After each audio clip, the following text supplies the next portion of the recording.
here, and I want to thank you all for coming. And because it's the 21st century, I want to take care of one quick technicality and just double check and make sure that everybody has in fact turned off their cell phones.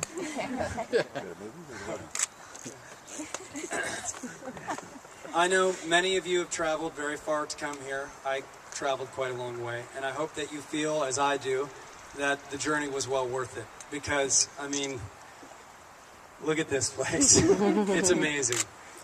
And I can't think of a more beautiful place that you two could have chosen to mark this occasion. We gather now to celebrate the wedding of Meredith and Delane. We're here to share in this moment and to offer our love and support for them. But more than anything else, we're all here today to give them a truly remarkable gift. The gift of beginning their marriage surrounded by the people that mean the most to them. Of course, there are a few people who can't be here today, although we wish they could. So I want to invite everyone, but especially the bride and the groom, to observe a short moment of silence. Meredith, Delane, take this moment and use it to invite those people here so they can share in your day, in spirit if not in body.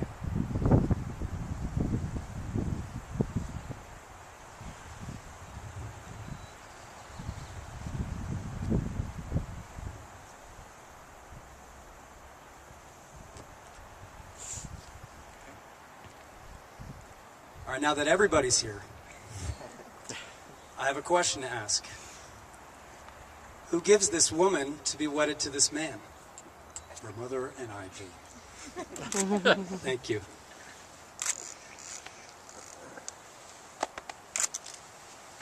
Delane, as you well know, Meredith is the only daughter in this family. And so, you must be a very special guy. And I can tell you that when I think back to that Christmas when we all first met you, I think none of us felt like we were meeting a boyfriend. We all knew that what we were meeting was probably the newest member of our family. We love you, and welcome to the family.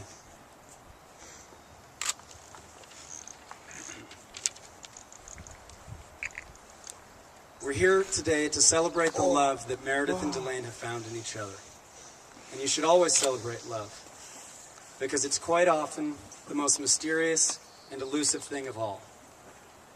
It's impossible to predict when and where you will fall in love.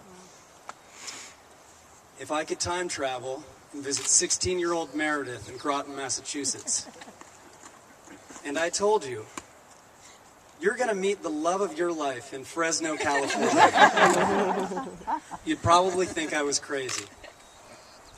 But that's the beauty of it. Love is perfect in its unpredictability.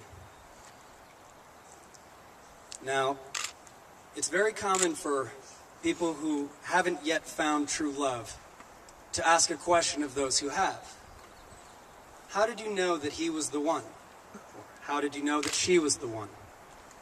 And the most common reply, and I think the truest answer of all, is, you just know.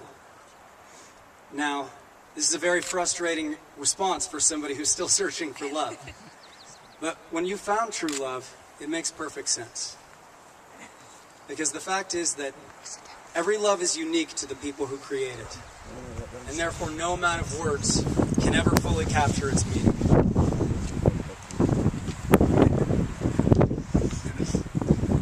Recently my parents were working on a puzzle, a jigsaw puzzle. It was an enormous puzzle, 1,000 pieces.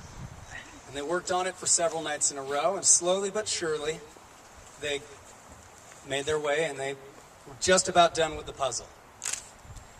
And wouldn't you know, when they got to the very end, there was one piece missing. 999 pieces on that table put together, and there was one piece missing. They shook the box, no piece.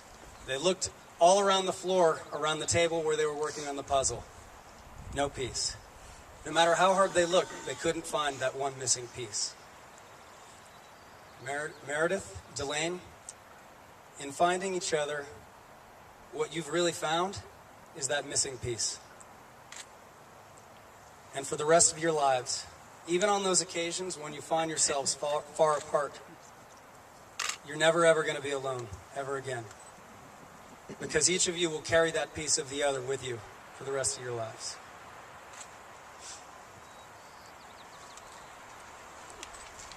This sentiment is captured or expressed very beautifully by E.E. Cummings, who, it turns out quite conveniently, is Meredith's favorite poet. So I want to share with you what he wrote.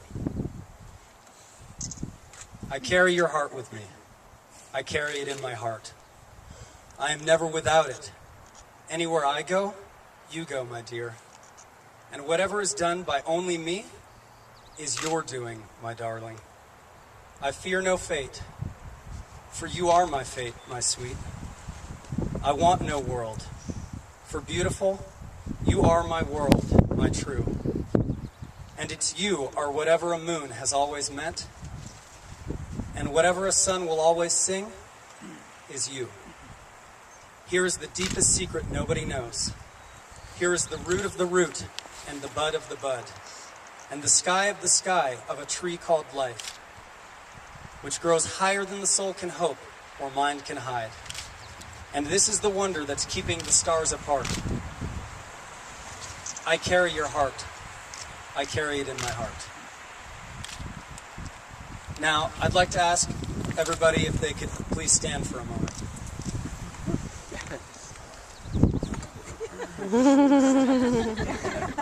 Sorry about that.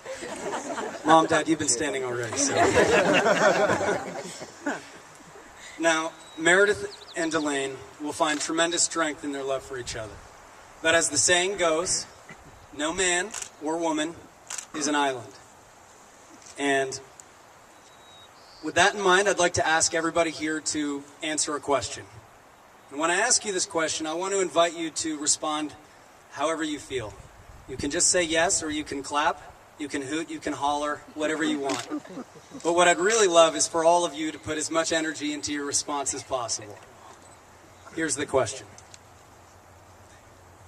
Will you all offer your strength, your counsel, your friendship in support of Meredith and Delane in their marriage?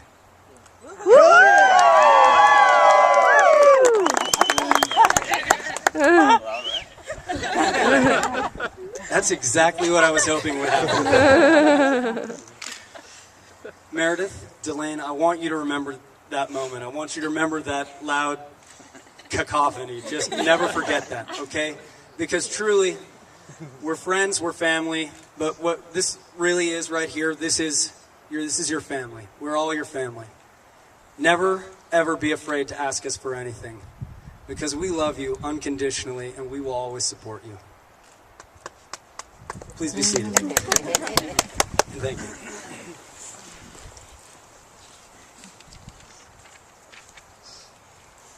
Couldn't do this without these pieces of paper, so thank you for bearing with me.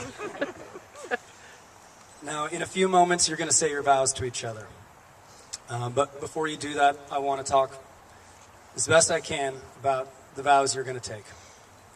Now, the first thing that I want to say is that I'm not all that old and I'm not all that wise. And I've only been married for 3 years myself, so I won't pretend to have all the answers, because a lot of it is still a mystery to me. And with that in mind, the first thing I want to tell you is that there are a lot of people sitting here today who do know a lot more than I do. And many of the challenges that will be new to you are challenges that they have already conquered. So don't be afraid to ask them for their help, for their counsel.